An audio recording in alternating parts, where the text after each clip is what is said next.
Hello, and welcome back to our fourth long-awaited, fun-filled episode of Fireside Film Family. I'm almost embarrassed to say that name. A lot of F's. But who gives an F? Who gives an F? Well, we are. So behind you there, Brian, to what looks like my left would be your right. Did you get one of those turning media holders, or is that just? I need to get one of those. We are trying to find one will be affordable. I got that baby in 2012, and like I said, I got films in my closet here too. I got that stuff right behind me. You know, that's yeah. That room is intimidating, Brian. Every time I've been in there, I'm like, oh my god, this like dwarfs my. I think you own more movies than I've ever even seen. So, and I'm in the 2000s. So, well, I mean, it's embarrassing now. It's like, what are you spending your money on? You just said it is. What's your collection like, Aaron? So I just bought the turning one that holds 870. I have one wall one that holds 700, another wall one that holds 700. That one holds 100. That one probably holds 100. And then I just got in my bedroom, in my office. It slides next to my Avid, that cabinet one that I was showing you, and that holds 670. And then I still got TV shows out and about, and I got a bunch at my parents' still. So basically, what I'm saying is, I'm not a good money manager. That's one. I should be a virgin. That's two. And I should get some other hobbies. That's three. So, well, see, for me, it's music and film. And yeah. I mean, some people will tell me, well, Brian, why don't you get proper drum mics so you can start recording drum tracks again? And I'm like, well, that would be a good idea, so I can record stereo drum tracks. But then again, Arrow's releasing Mary Shelley's Frankenstein in 4K. And RoboCop is not only in 4K and Dolby Vision, but if it's the first Dolby Atmos track being done on Arrow. So yes, there you go. With the TV cut included, folks. So you can watch the TV cut of RoboCop. So we're going to talk about a variety of topics today on our podcast here, which has a few people on that. Is Spotify the magazine thing. Variety one of the topics? I'm sorry. You said a variety of topics, so I said is Variety. Oh, so we're going to talk one about of the magazine topics. Variety? No, we're not. Apparently, yeah. We are going to talk about that thing called the Oscars, just briefly. I don't think we need to spend a lot of time on it. Yeah, we can just, quick slap at it. Oh, my God. Hey, you asked for that one, Brian. just keep my wife out your motherfucking mouth, okay? Keep my wife's name out your fucking mouth, okay? I mean, he's not real good about keeping other things out of his wife's mouth. But, Oh, no. My God. I hope we don't get a lawsuit. I hope Will Smith comes after me. I don't think he's aware of this podcast anyway. So I don't think so. I think he's got bigger fish to fry, like his, career. Anyways, it wasn't as bland as last year, so I will say that. Certainly not. There was no self-important when I saw you in your performance, when you totally did that simulated scene, and it was just reminded me, and you were a popcorn maker before, and this is why I became an actor. Yeah. And when I saw you in your performance, dead serious deal. I guess the issue I had is that the pre-taped technical awards wasn't as bad as I thought it was going to be. However, I will say this. They did that stuff to cut down on time, supposedly. And it still was 3. So they went and filled up the gap with a bunch of other bullshit, Why don't they just make it 4 hours at this point? My whole thing I know there's like ad time or like how much time you can buy, but like you're not going to get the people that you think you're going to get to watch. The people that are going to watch the Oscars for 3 hours are going to watch it for 3.5. And they watch it for 3.5, they'll watch it for 4. Yep. All right. Take a look. I mean, it's like, I'm sorry. The in memoriam deal. It's like when I was watching it, I'm like, well, who am I supposed to be paying attention to? The people who passed away, or the choreography and the dancing that they're doing? I'm like, this is supposed to be a remember. I know they're trying to make it joyful or whatever, but it was weird. Very weird. Yeah. I liked Amy Schumer. I liked the hosts. They brought some humor back to it. And I would love to see Wanda Sykes come back for sure. Yeah. I mean, nobody liked Amy Schumer ripping them. I mean, there was no issue with Amy Schumer ripping on people. Excuse me. Right. I think they need to get Ricky Gervais. He gave them a hard time at the Golden Globes every year, and and his last year there, I don't care. This is my last year. Fuck you. So, so I think you need a Ricky Gervais who just doesn't give a shit. Or, I always enjoy Chris Rock when they have him. Yeah, I enjoyed it. Everybody's talking about that slap. Nobody's talking about the fact that Jane Campion, whether you like her or not, whether you like Power of the Dog or not, I haven't seen it yet, but the third female director to win for Best Director. And second year in a row. Woo. 2 years in a row. Nobody's talked about that. I mean, nobody's talked about Best Documentary, the award that was there. I thought that was a worthy documentary. Finally, a popular documentary that actually wins again. Did you see Flea? I have not seen Flea. Flea's are really good. I mean, I'm glad Summer of Soul won, but Flea would have been a good winner too. Yeah. And to me, I personally think, and Aaron might hate me for this, I think Dune should have won, but Denis was not nominated for Best Director, and I don't. You think he should have won Best Picture? To me, it was my favorite. However, Coda was brilliant. I think Coda was my favorite. I think she should have been nominated for Best Director. I didn't I love Denis. Like, he's probably my favorite filmmaker of the 2010s. His run there. And I like Dune a lot. I bought it, and I think it's a technical masterpiece, but it didn't give me an emotional anything, kind of like Coda did. I mean, I cried. I think Denis, because directing, is a collaboration. Filmmaking is collaboration, and the director's your general. He's the guy that ringleads, and sometimes we give him too much credit. But I mean, the whole idea is you're taking 200 people and getting a singular vision. And I think from that regard, Denis should have not only been nominated, but he should have won Best Director for this year, in my opinion. Yeah. But it wouldn't have been my Best Picture choice. But I definitely think, just like I think George Miller should have won Best Director for Mad Max, because from a directing standpoint, that is the hardest job, to go out in the desert and make something like that happen. Yeah. Yep. So, I mean, but I like Coda a lot. I haven't seen Power of the Dog yet. I know you had issues with it, Aaron. But it was fine. I didn't mind male, it. so if I say I have issues with Power of the Dog, people are going to take that the wrong way and be like, "Oh, the homophobe white fella's at it." But it's very well acted and it's very well shot. Yeah. To me, the joke I keep running with is it's that scene in Tombstone when Curly Bill's just shooting at the moon drunk and he doesn't know what he's shooting at. That's her making that movie. There's so many themes that she's trying to touch on, but doesn't really say anything about any of these themes.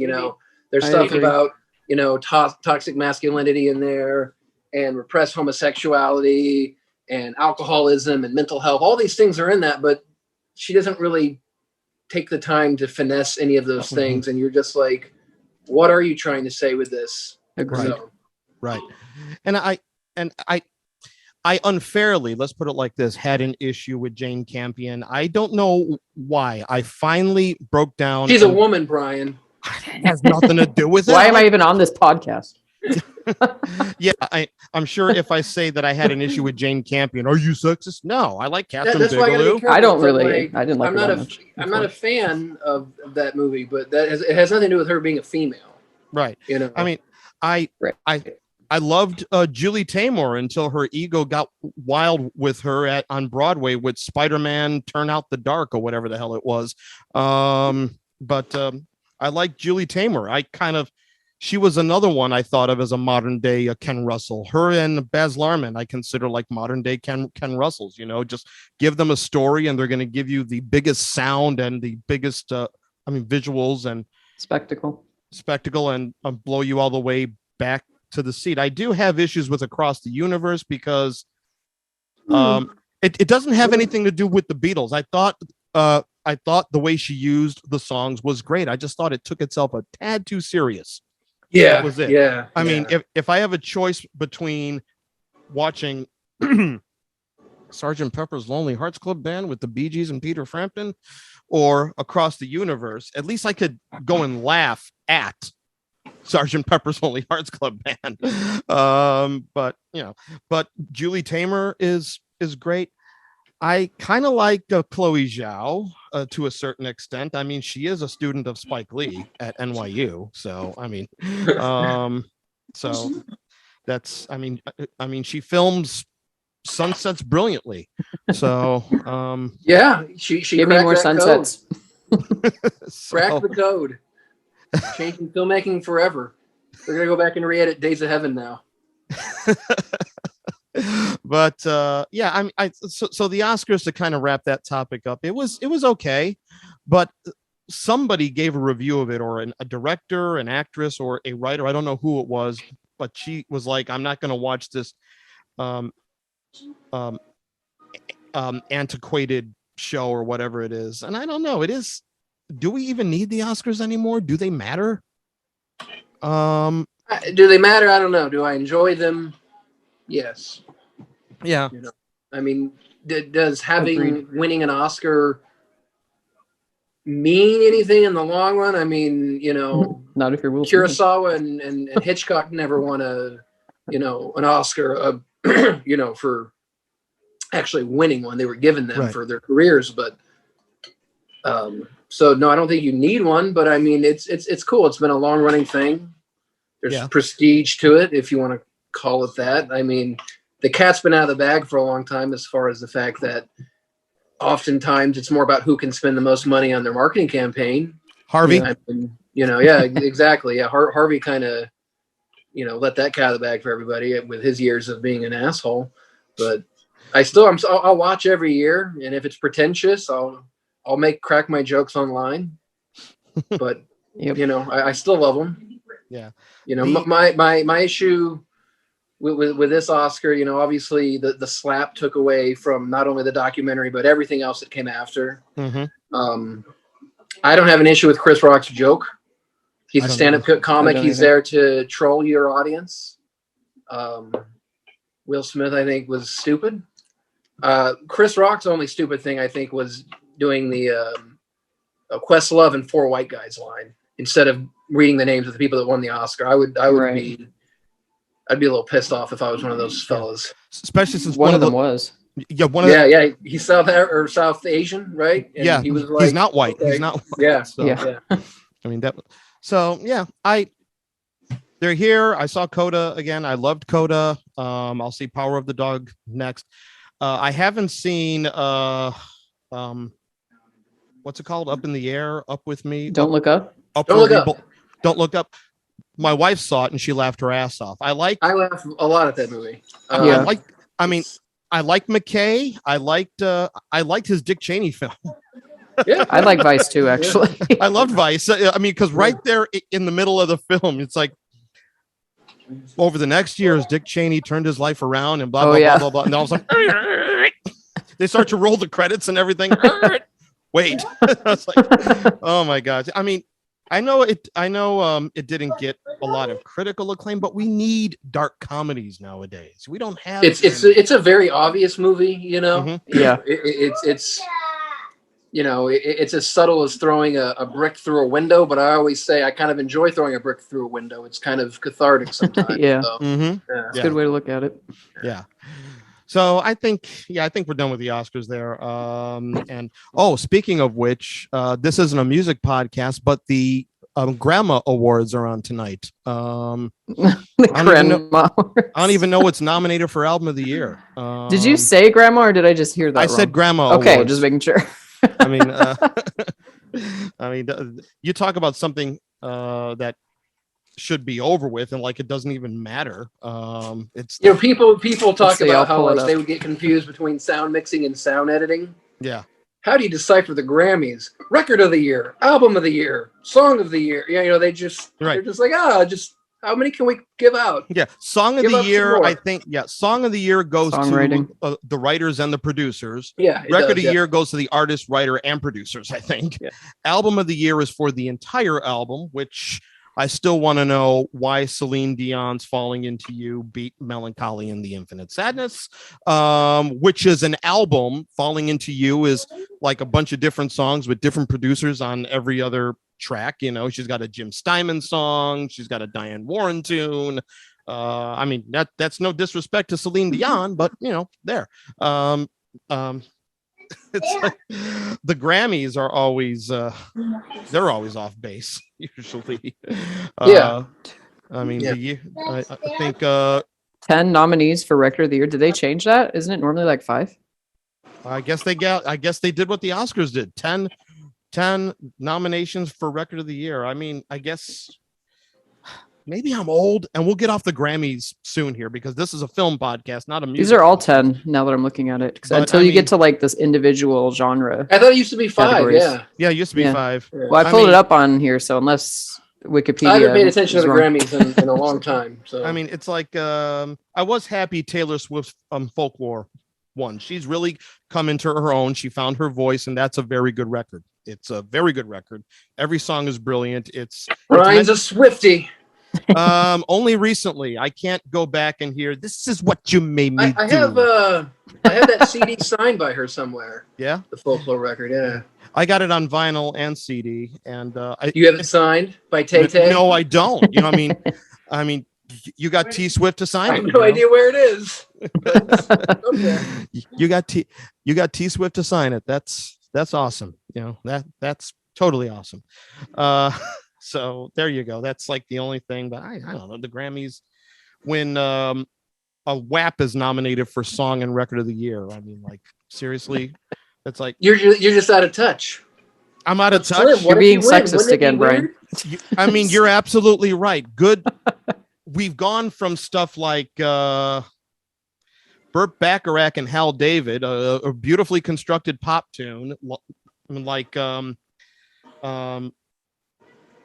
what's a good song they did? "Walk On By" by Dionne Warwick. I know I'm going back several decades to the 60s there to now like "From the Top, Make It Drop" and all that stuff. I mean, I have no problem with rap. No problem. But I like the novelty aspect of that song. But let's get back to film here. Yeah, we'll start talking about the time I had to sit next to Britney Spears. Hey, Christina Aguilera had to switch chairs. Christina Aguilera better switch chairs. So I can sit next to Fred Durst and Carson Daly, Fred Durst. Oh my God. Yeah, I mean, Limp Fred is making a comeback. They're going on tour. And their tour's called... Did they ever really go away? I guess. Well, he's made films. There you go. The high quality, The Fanatic. Did you like The Fanatic, Aaron? Did you see it? Yeah, I liked it, I guess. Marianne's parents, they went and praised it on Letterboxd. They said Travolta deserves an Oscar nomination for it and everything. And my mom has very funny My mom has very funny stream of conscious type reviews when she goes on Letterboxd. So she goes off about how the movie theater's too hot or something, or the music was too loud. Not any actual quality of the movie. Just I like John Travolta, so he should get an Oscar. I got a friend who writes reviews about how long is his reviews? Like 9 paragraphs. And they don't even say anything about the movie for the first 7 paragraphs. He's just like talking about his life and where he's at, and like making, like, if you ever take a writing class, like the first rule you learn is don't talk about yourself. Nobody cares, And he's just like, I'll write 7 paragraphs about myself. And, then I'll get into the review. Like, okay. I'd much rather read about the temperature in the theater. I mean, if She gave it an 8, by the way. I just pulled it up. She said, overall, this movie is an 8 for my taste. It's not perfect, but interesting and different. I think Travolta will get a nomination next year. I would not be shocked if he did. Well, she was right about him getting a nomination, just not the right one. I love Chris Stuckman's hilariosity review of it. You know, he was the only one in the theater, and he's like, I told you, this was an experience. It was a cathartic experience, and I meant every fucking word of it. You know, he's like, and he goes, you need to see the end. It gave me everything I wanted. He comes in dressed as Jason Voorhees, and he sticks his finger in the guy's ear and he sniffs it. I'm like, oh my God. I guess we need to watch it so we can kind of Mystery Science Theater 2000 it. The way Sam posted during your lockdown, you guys watching Jaws, 3D. I was laughing my ass when I heard Sam in the video going, "It's coming right at us." Like, we need to do that.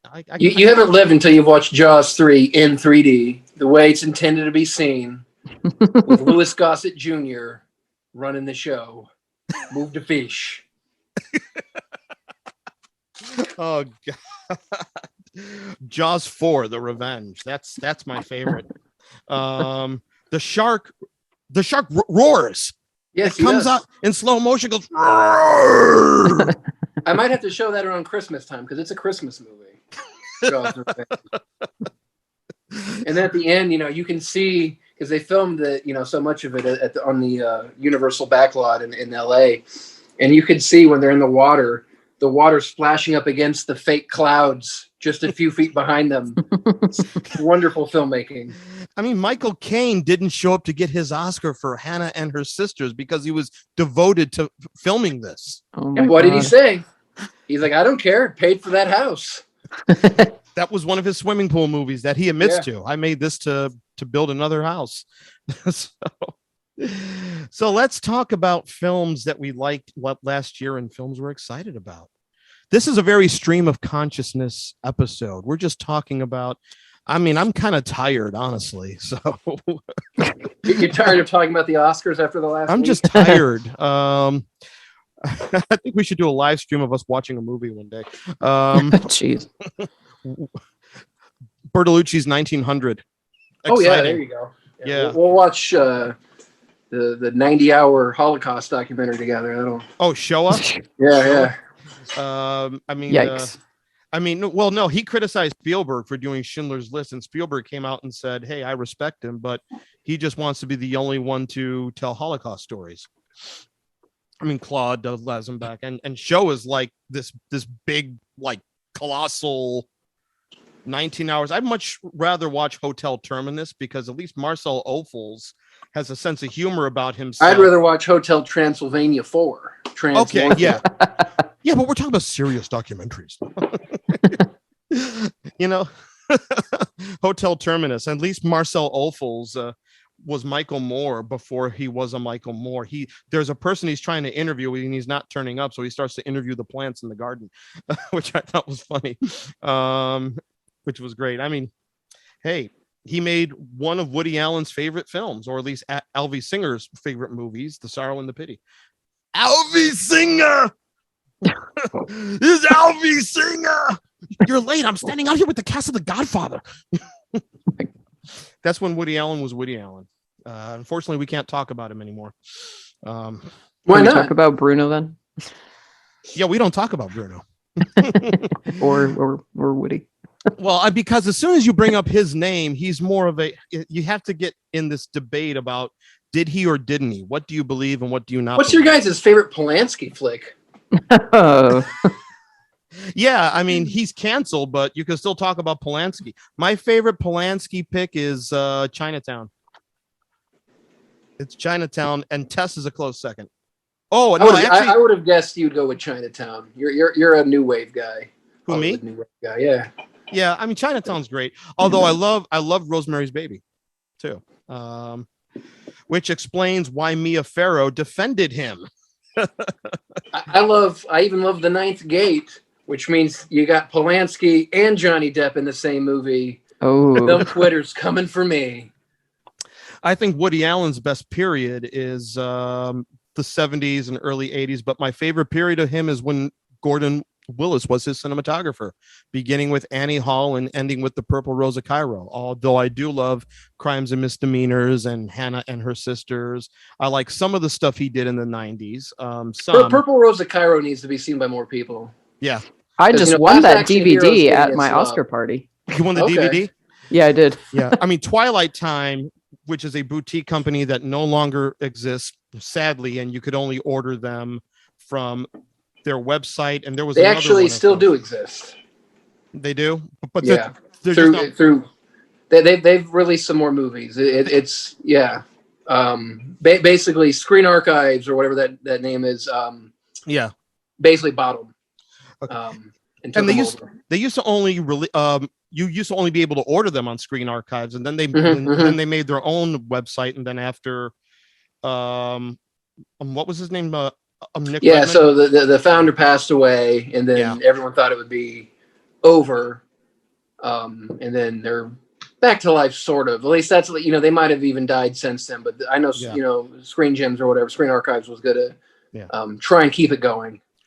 Okay, this meeting will end in 10 minutes. Upgrade now to remove the 40-minute time limit. No, so I'll just do another invite if we have to get off this, okay? Sure. Is that okay? All right. Yep.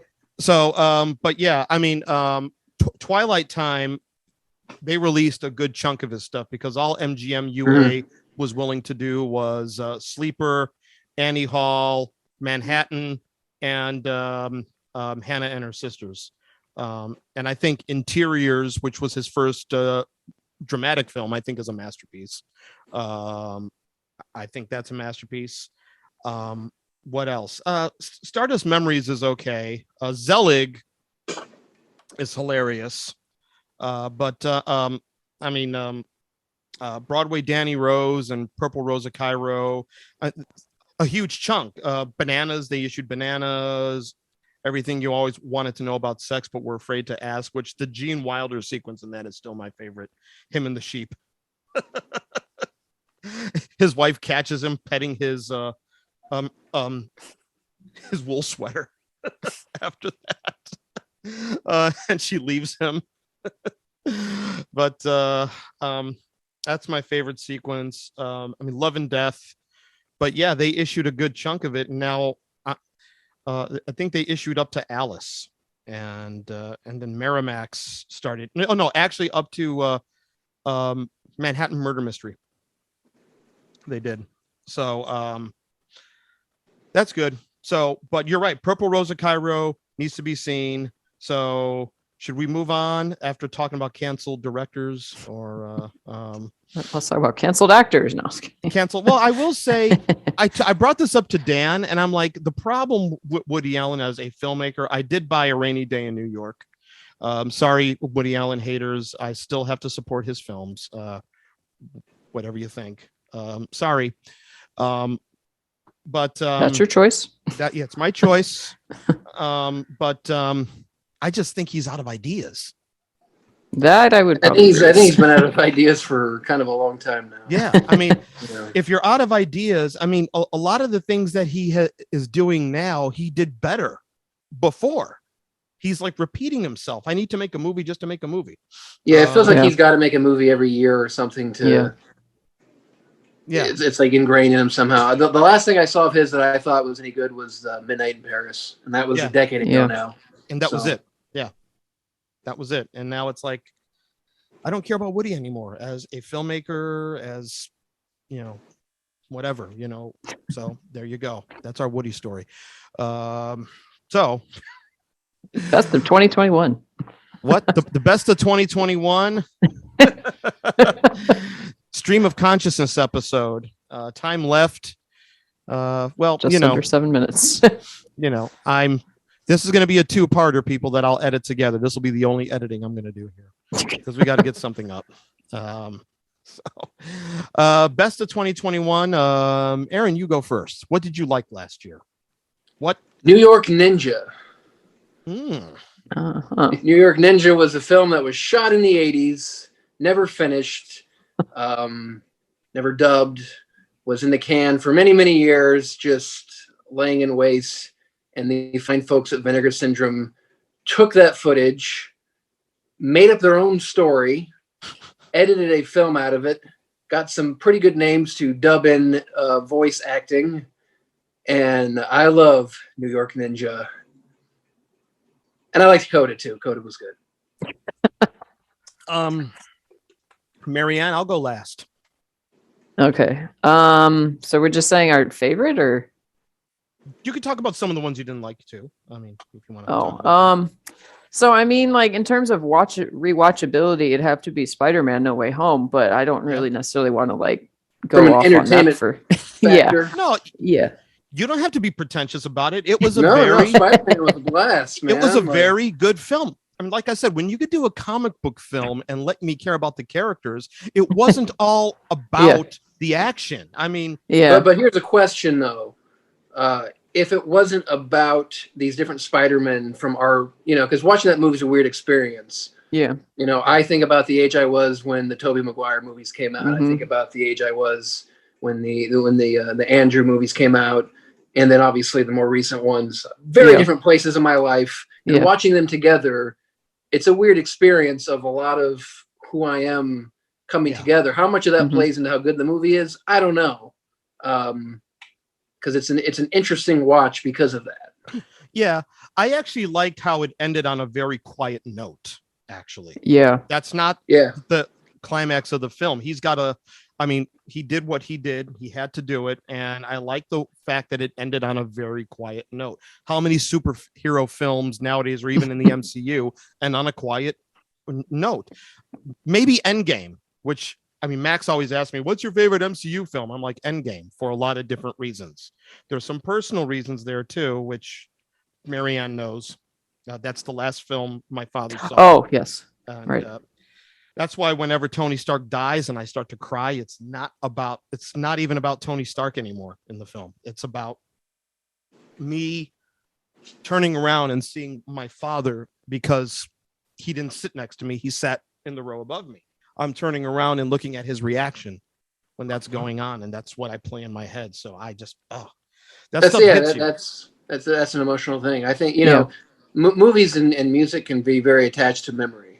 So kind of what I was just talking about with the Spider-Man movies, as far as like you attach yourselves to who you saw the first Spider-Man with when you were X amount of years old and all that. You have a very personal story with your dad. I think about all the movies I went and saw, I've seen with my dad in the movies and stuff. And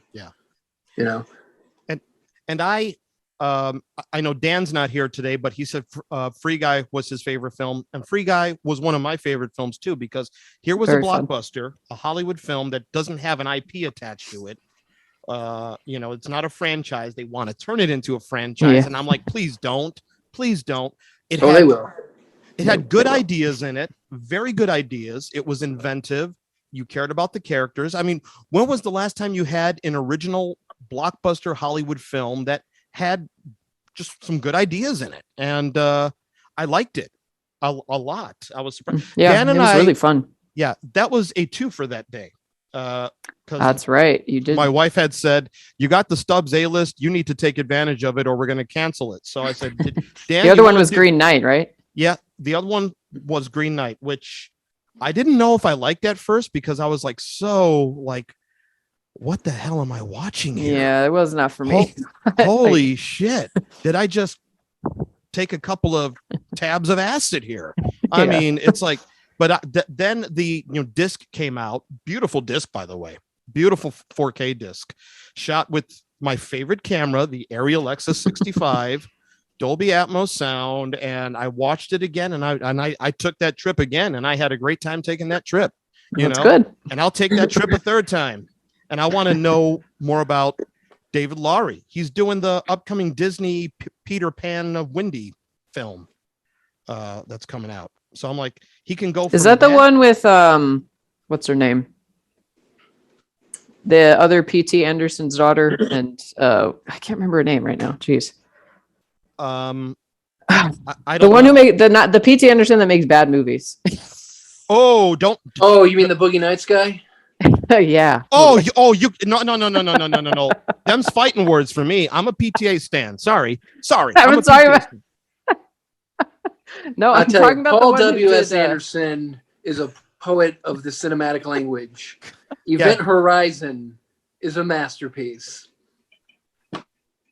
Which I have to get on 4K. No, but like, who is he married? He's married to the, I can't remember her name. Mila. Yes, Mila. Yes. Their daughter is going to be Wendy, isn't she? Dave Lowry. He also did the live action adaptation for Disney of Pete's Dragon. Mm-hmm. I'm like, how do you go from that to this film that he did? But I liked, so, you know, I want to see more of him now. So have you seen the Pete's Dragon he did? I haven't. Have you seen it? Is it good?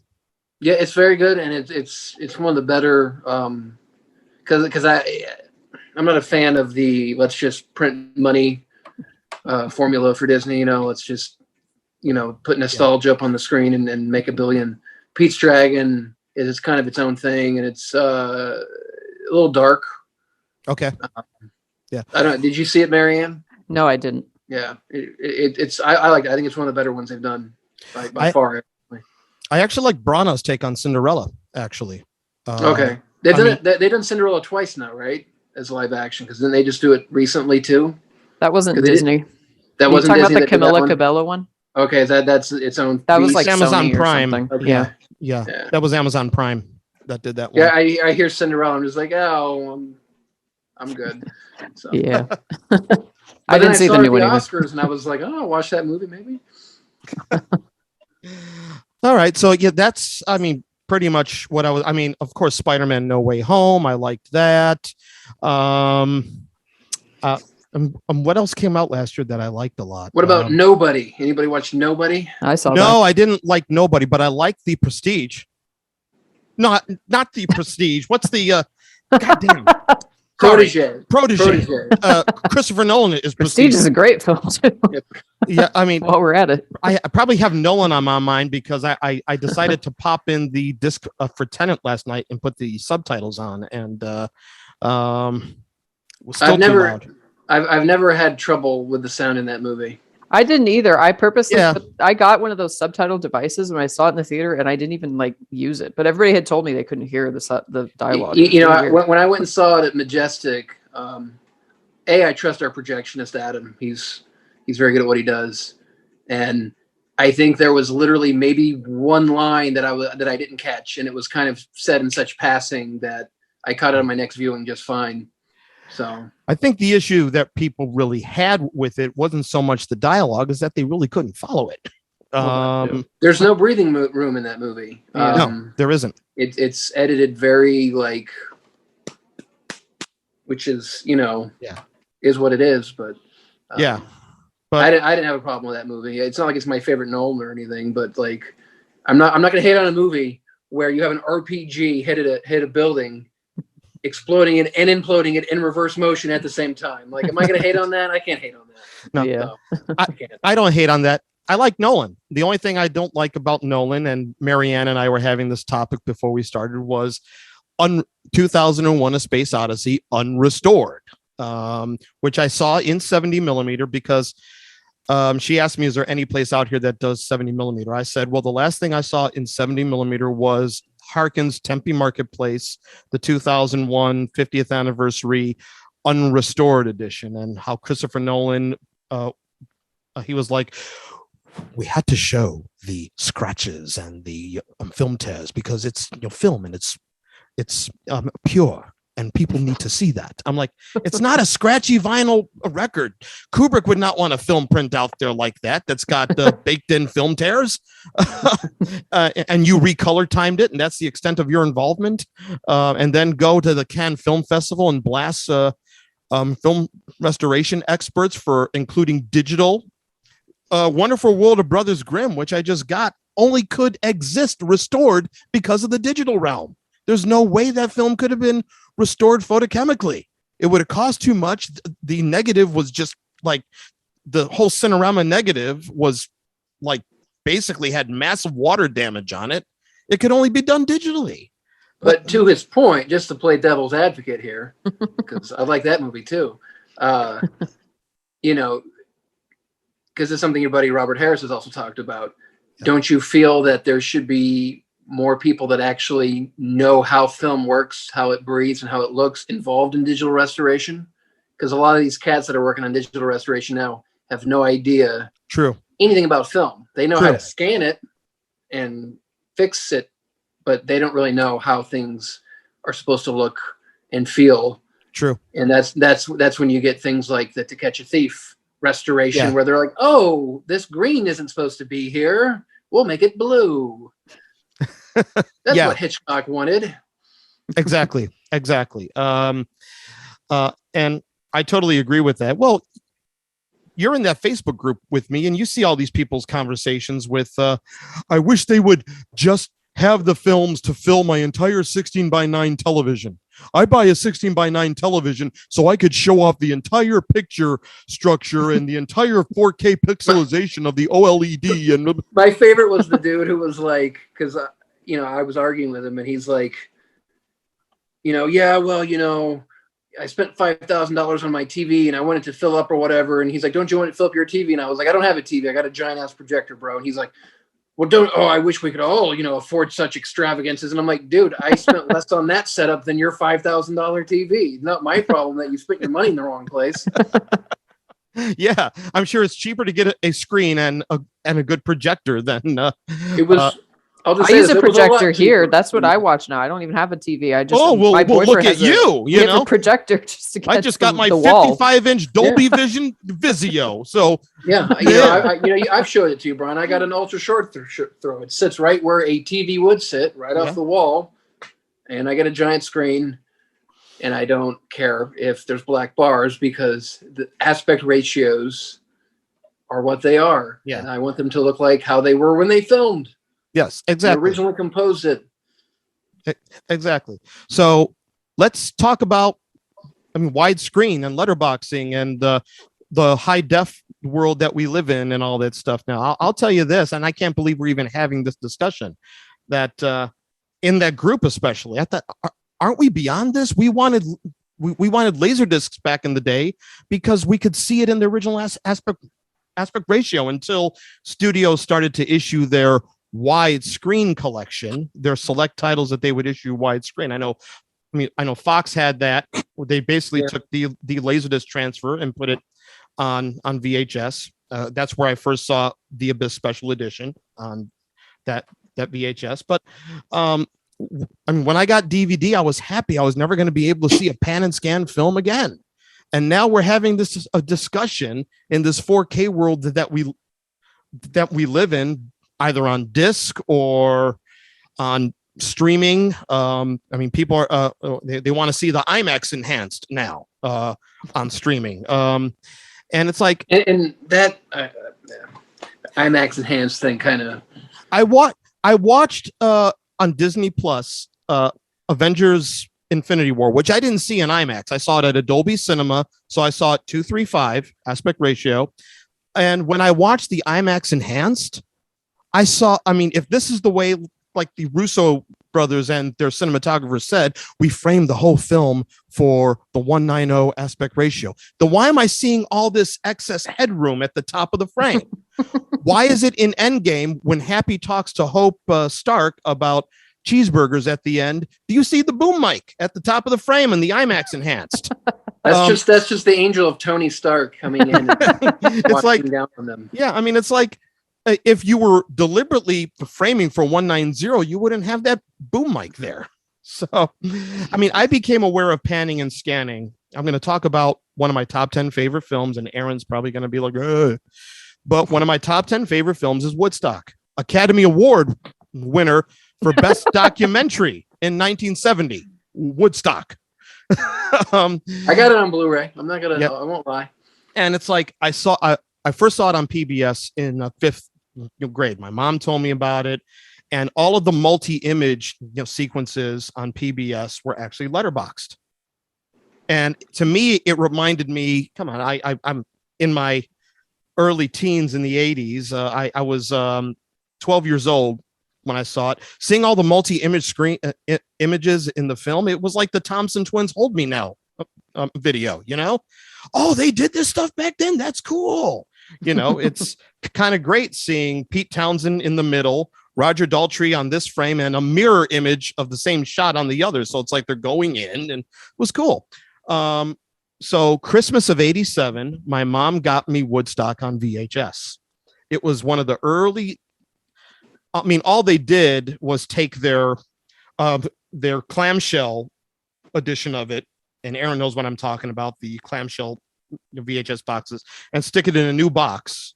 It was horribly pan and scan. I was like, why am I only seeing part of frame 2? And then it's going back this way and this way. And then somebody told me, oh, that's called pan and scan. They need to letterbox it if you want it like that. What? And that was it. So I'm happy I get to see these movies in their original aspect ratio. And I can't believe we're having that conversation again. What do you think about that, Marianne? I have no opinion. No opinion on. I'm sorry, I don't know anything about that. That's one area you're going to have no comment for me. I literally have no opinion. We should just do an episode one day on film technology, because us techno geeks here, shouldn't say techno geeks because I'm not a techno geek, but you know.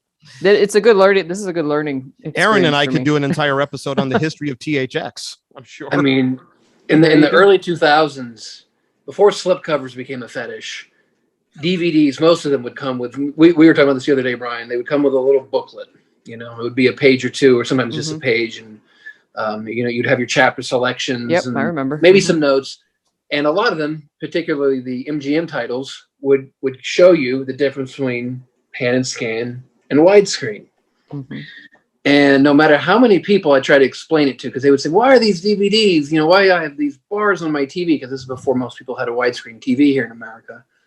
Why do I get these bars? And you try to explain, you're seeing more. So then I would show them these booklets. And the booklets did a pretty good job, because they would take a still grab from the movie and showcase what you're missing and pan and scan to what you're actually seeing in the widescreen, and why, even though you're seeing a bar, you're just zooming out of the image and seeing more.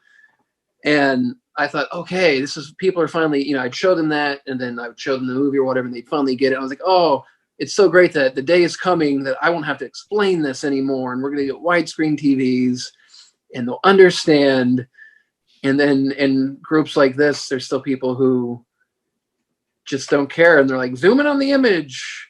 Who cares? Yeah, it's like, I remember explaining this to back in high school, and even after high school, when I still had worked at a video store, and West Coast Video, which was Blockbuster's stiffest competition.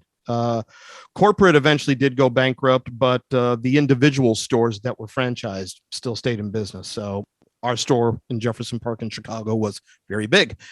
So people would come in. A few directors insisted on their stuff be letterboxed, like Spielberg and The Color Purple. A couple, Joe Dante, Inner Space, and Gremlins 2 were letterboxed.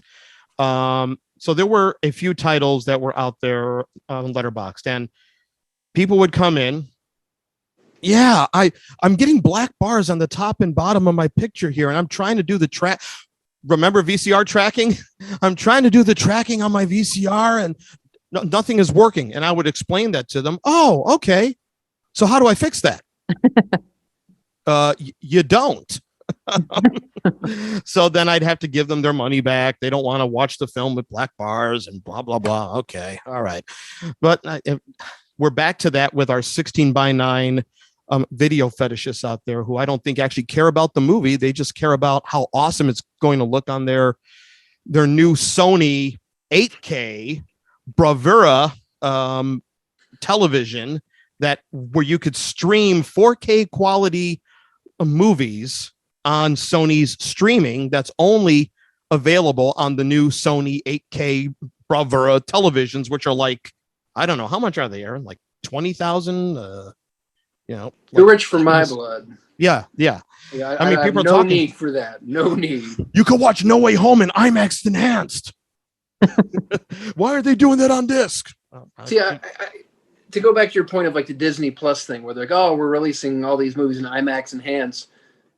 To me, IMAX enhanced always meant you had a movie that had segments shot with IMAX cameras, or you know, super large format cameras, and you utilize something more of the image. You know, in the Blu-ray days, you know, they would format it 16:9. Zack Snyder's gone to showing full, you know, 133 or 143, you know, IMAX image and whatnot.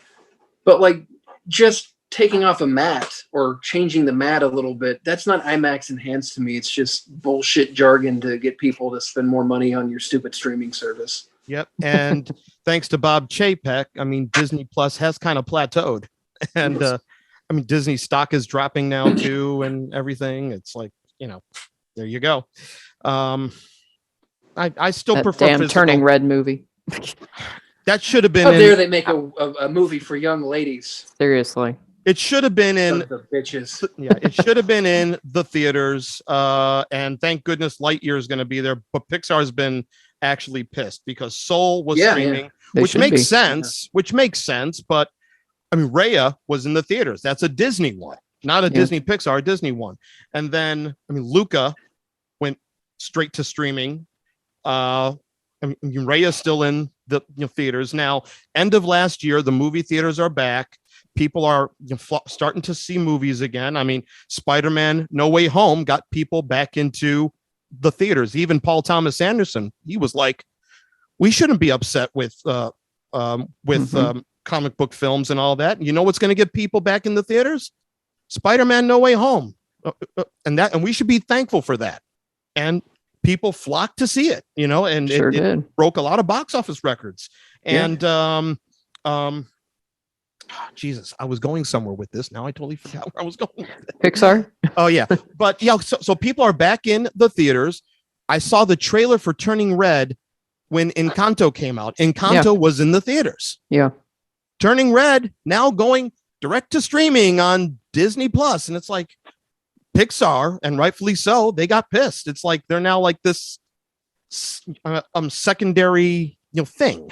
Yeah. Which I don't know how or why that happened. Families need options. Not everybody is going to go see Turning Red in the theater, but families need options. I would have loved to take my daughter to see that in the theater. We watched it on Disney Plus, and it was enjoyable. Don't get me wrong, but I liked it. The last 3 Pixar films were very emotionally satisfying. Soul, for personal reasons. Oh my God. Soul just hit me.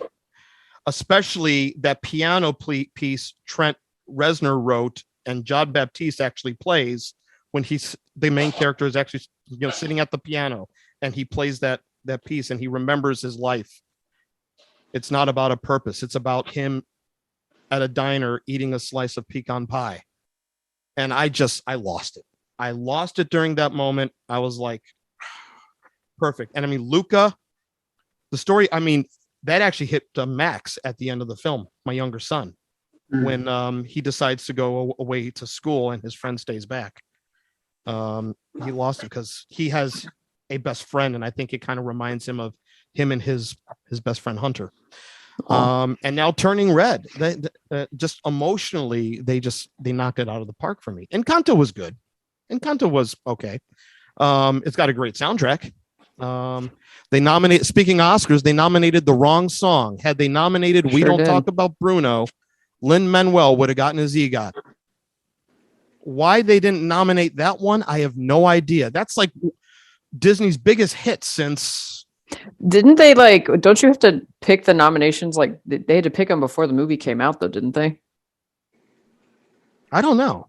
Because I think I had read something when the Oscar nomination, before the Oscar nominations came out, and people were part of the article was saying well, we won't talk about Bruno in the Oscar nominations because Disney didn't submit it because they thought Dos Oreguitas was a more emotional song. So they thought it would do better. And then they were surprised that Bruno did better because, whatever reasons.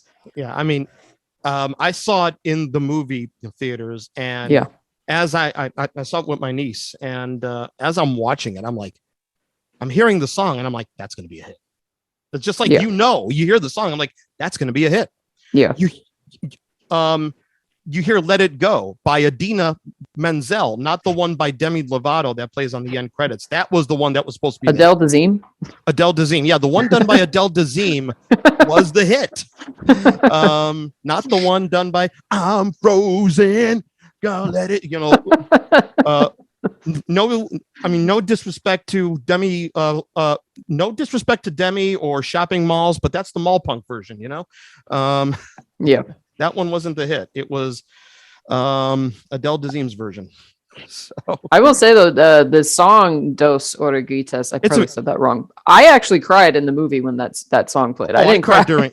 So I kind of see Disney's point. Like it's definitely a more emotional song, but we don't talk about Bruno. It's just a catchy tune, you know. Yeah, you can't deny a catchy tune. People still love something catchy. What year was it when Happy was nominated for Despicable Me 2 and it didn't win, and then ended up being like a huge hit?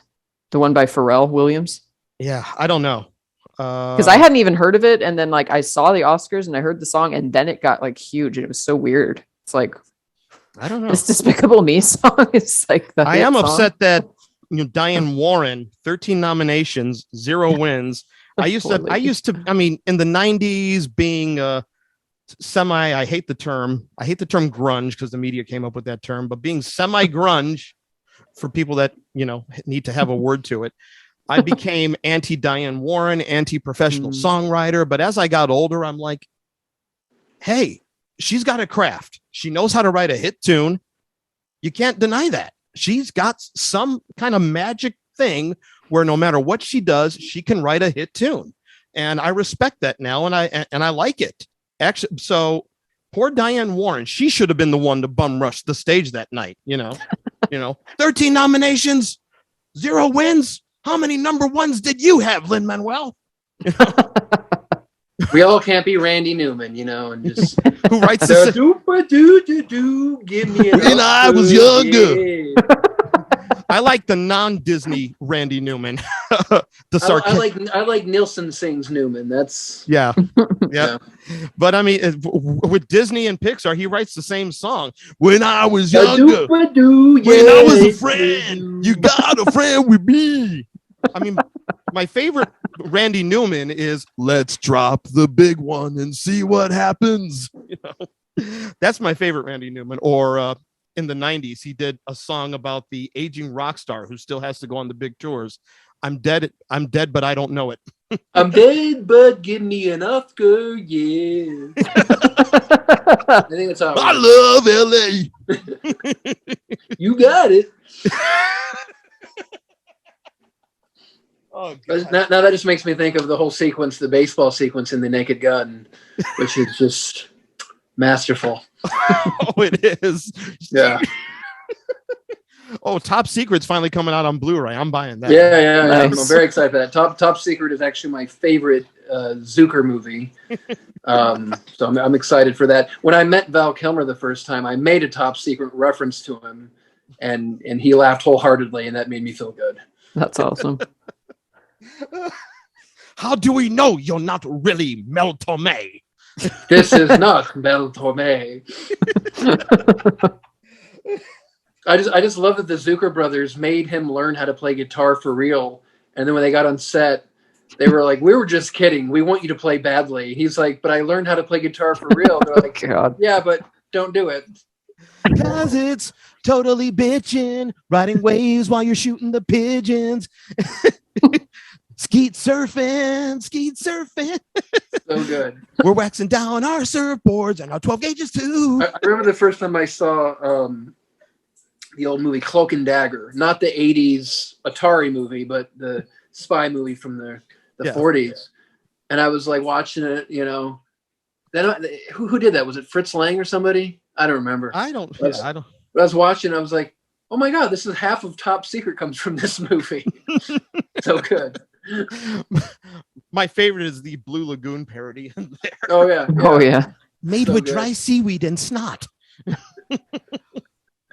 But I love them. And then like David Zucker and Jim Abrams had like a competition, The Naked Gun or Hot Shots. And I was a Hot Shots guy. And then there's Pat Proft, who's working as a writer on both series. So he's, because they're all still very friendly, Yeah. But that was the glory days of the parody. I mean, I love Hot Shots. I wasn't so big on Jane Austen's Mafia. There's some good stuff in Mafia, but it's not as good. Like Hot Shots Part 2 is great. I loved you in Wall Street. Charlie Sheen is going down the river he starts and to like do the monologues start overlapping his monologue and Martin from Sheen's Platoon monologue. and Martin Sheen's a monologue from Apocalypse Now. Yeah. And he's there. That's what this place feels like, Grandma. Hell, I couldn't believe they wanted this man dead. Like, and the both of them, because they're both on Wall Street together. I loved you in Wall Street. So good. So what are we excited for coming up this year in summer? And I thought Morbius or more, which I'm only going to go see because my younger son wants to go see it. I honestly have no interest in seeing Morbius, but I saw it. Is it like the most amazing thing you've ever seen in your entire life? I mean, how could it not be? Yeah. I mean, really, it's like just I can't even describe to you how amazing the movie was. It was indescribable. I immediately had to go and buy another ticket, and then I had to go. Actually, I bought tickets for 3 more showings because it was that amazing. No, it was okay. It was fine. It wasn't like terrible. It wasn't as bad as I thought it would be, but it definitely wasn't good. Like it was okay. It's watchable, but he did take his shirt off. Yeah, it'll make money. Oh, it made like 40 million or something. Didn't it was number 1 at the box office this week. I mean, since we're now doing pre-pandemic numbers again, so it was number 1 at the box office. And I just thought it was really poorly edited. Like it would go from a scene to just something completely unrelated with like no context. It was like, oh, that scene didn't even really end, and we're just here now. Or they would shoot it in like weird ways, like Jared Leto would be talking to somebody and you would see it from like really far away. It's like, I don't understand this choice of cinematography. That's because they didn't have Robert Richardson like Venom Carnage did, the great Bob Richardson. And the king of the godlight. And that was Andy Serkis's second film as director, so their second collaboration together. The other one was actually a very good movie called Breathe that not too many people know of. I keep meaning to watch that. Yeah, that's a very good movie. Very dramatic, not effects driven or anything like that. But what am I excited for? Obviously, Multiverse of Madness, and I hope it's good. I'm starting to get confused. I guess I'm at the point now where I guess I have to watch Moon Knight. And it's like I started that. Like, God, another Marvel thing now. I don't get me wrong. I need to watch WandaVision because I never saw that. I loved WandaVision. Never saw WandaVision. Never saw what was the TV show? Well, no, that WandaVision's a TV Loki. show. Well, I never saw Loki. Never saw Captain America and the third day of the Winter Soldier comes Falcon back and the for Snowman. All this President's Men. Yeah, never saw that. This is not America. Oh, that's actually a good movie, by the way. But anyways, yeah, I saw those. I liked them, but now it's like I liked WandaVision because it took a nice twist on it in the end. It starts out like a television show, but then you find out down the road what Wanda's doing, and it actually took a nice turn, and you were interested in it. Falcon and the I was about to say Falcon and the Snowman. No, that's John Schlesinger. But no, Falcon and the Winter Soldier. I liked that. It kept me interested. I liked Loki. I kind of lost interest in What If is what it was. Oh, I did watch that. I totally never lost that. I lost interest by the 4th episode. I mean, the zombie Avengers. I'm like, what the hell is going on? I saw part of the what's his name? Oh, Hawkeye. I liked Hawkeye. Hawkeye. Yeah. I liked Hawkeye. It was a very good holiday fun. Holiday fun. I saw like the second half of that. Yeah, I like that. But now I mean, Moon Knight. I want to watch it, but it's like, it's getting to be a chore now. And I haven't watched Boba Fett, the Star Wars stuff. Sorry. Now Obi-Wan's coming up with something. I watched Fett. I watched Fett too. I mean, I think the Gronk robot needs its own series too. Gronk. Why not? Yeah, I mean, just wait. It'll happen. The robot mouse, Star Wars robot mouse. Yeah, I'll be interested to hear what your thoughts on Fett are. Fett's interesting. You mean Mandalorian season 2.5? Yeah, 2/3 of the way through it, they're like, Boba Fett's not as interesting, is he? No, he's not. Let's kind of skip him for a couple episodes. Okay, so what are you excited about, Marianne? We'll go briefly here. Honestly, there's not really a lot that I'm like really, really super dying to see. But I don't think that should really be the case anyway. But there's nothing. I pulled up like movies that are coming out this year, and nothing that I have A-lists like you do, so I see pretty much everything anyway. Yeah. So maybe that's part of why I'm not as excited, because I know I'm going to see it anyway. But I wish I can do that. I'm very selective even with A-list of what I want to do. Oh, well, I like to get my money's worth, I guess. I don't know, maybe Thor 4. Thor 4, yeah. Okay, so but I haven't seen a trailer yet. And what's the deal with that? Where's the trailer? Is it premiering with Doctor Strange, maybe?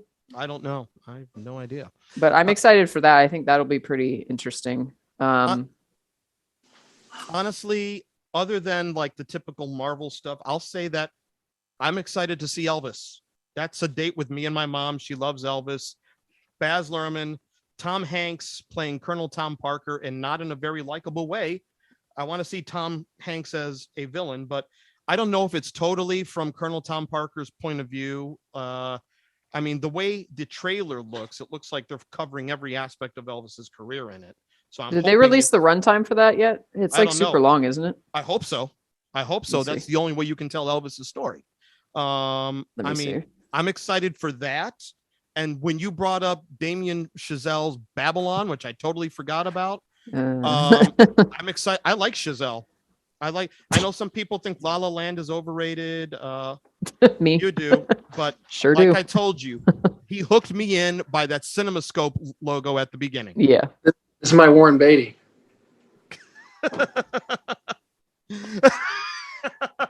La La Land.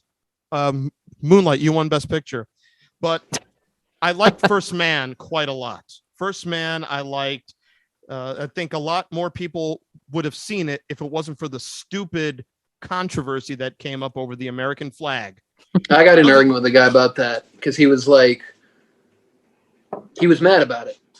He's like, oh, how dare they not, highlight that? And I was like, what's the famous saying? Is it for all Americans or is it for all mankind? Seriously. Yeah. I was like, in the singular moment, it was a big deal for America because there was a space race. In the long term of it, it's a big moment for all mankind. But he didn't get it, and he never saw it, and that's his loss. So. And I liked how Ryan Gosling played Neil Armstrong. Very understated. I mean, there's a big difference there with the way Ron Howard does Apollo 13, and when Kevin Bacon gets the call to be on it, he's like, yeah! When he finally Neil Armstrong is suffering from the loss of his daughter. And when he finally gets to be a part of the Apollo program, he's on the phone and he looks at his wife and just, I got it. And she looks at him and is like, it'll be a fresh start. And I'm like, that's so refreshing. I mean, you could have easily done the typical, I got it. Oh my God. It was just, it'll be a fresh start. Very understated because he was, as everybody said, he didn't want to be a hero. He was very understated. It was Buzz Aldrin, as they show in the film, who had the media savvy, I mean, what are you scared of? Well, if I had my choice about it, I would take up a couple more gallons of gas. That's what Neil Armstrong says. So I'm excited for Babylon. Anything you're excited for, Aaron? Do you think Babylon will bring us back to Christmas of 94 or 93 when the serious films were coming out? No, because Avatar 2 is going to steamroll that motherfucker. Okay. That's Cameron. So yeah, Cameron, I'm looking forward to Avatar 2, especially since Zoe Saldana said she cried when she saw the final cut of it. I'm so excited for it. I love Cameron. Yeah. And I'm excited to see the much talked about motion capture underwater that they were able to do. Kate Winslet holding her breath for 7 minutes or whatever craziness. And, because we were in such an era of dry for wet, everyone shoots dry for wet. And it's very obvious. And Cameron, who almost killed himself and everyone else on the Abyss, I'm excited to see him back underwater. So Yeah. And as you and I had this discussion, Cameron, honestly, every time out, he's been right. He was laughed at with Titanic. He's going over budget. This is going to flop. Oh my gosh, it's going to flop. It's going to be his Heaven's Gate, and it becomes the biggest hit at the time. And then with Avatar, The Abyss has gained a following over time. It wasn't the film of the moment that during the Batman summer of '89, but over time it's gotten to be a big film. So Cameron, he's every film I think has been great that he's done. So I'm excited for Avatar too. Anything else? Maverick, I want to see some Tom Cruise finally. Okay. Okay. I really wanted to see the next Mission Impossible, but I'll settle for Maverick in IMAX, shot on IMAX, not just open matted because some CEO says it'd be a good idea. All right. So I guess I'll have to go to, since I have Stubbs A-list, I guess I'm going to the AMC and IMAX. And the new Scorsese is going to come out, right? On Apple?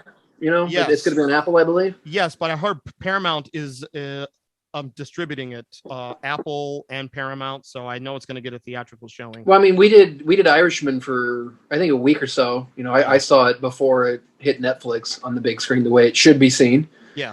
So I'm always excited for a new Scorsese. Yeah.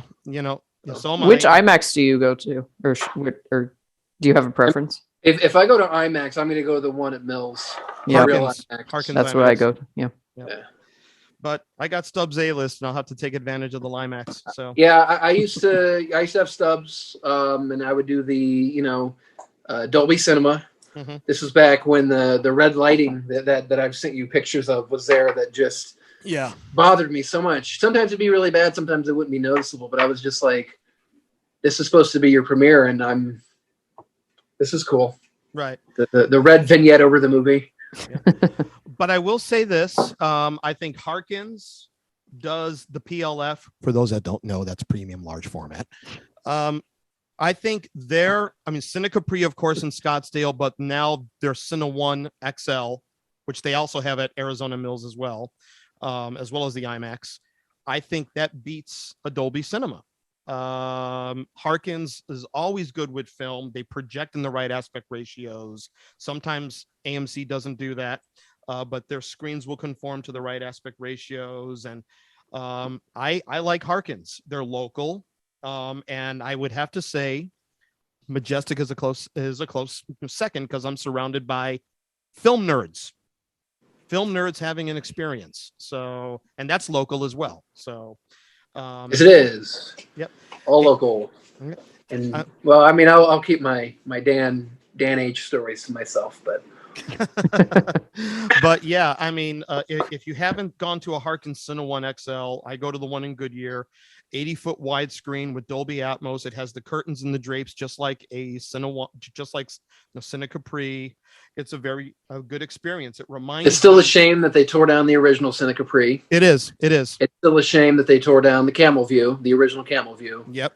But it is a I've been to their Atmos experience. It's nice. Yeah. So. Dan Harkin, he loves film.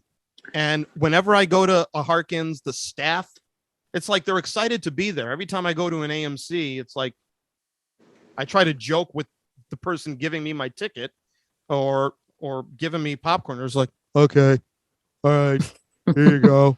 That'll be $10.85, please. All right. I don't get that at a Harkins. I'm like, oh, that's you have Harkins popcorn rewards. Do you want more? Do you want to upgrade? Oh, great. Yeah. What are you going to go see? I'm like, hey, these guys love it here. So that wraps up. Let me wrap this up because it's about to cut me off. That wraps up another fun-filled episode of Fireside Film Family, because we're family, as Vin Diesel says. Family. It's all about family. This is Brazil. My name is Brian. I'm Marianne. I'm Aaron.